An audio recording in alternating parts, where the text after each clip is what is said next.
kayo. So, nandito ako ngayon sa Team Barista Cafe at ito ang kanilang restaurant. Filipino style. Napakaganda ng restaurant. Pati yung decor niya, yung interior design, yung iba't ibang bagay dito sa restaurant. At ito yung base, ito yung ano nila, chair nila. Ito. At ito yung table nila. Ang ganda kasi maganda yung table setting, maganda yung yung placemats, tapos maganda yung chairs, maganda din to. So maganda yung pagka-design niya, Filipino style. Look at this.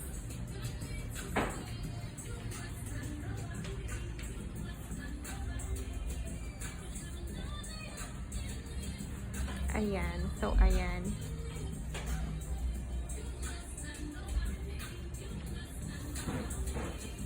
So ayan ang restaurant nila.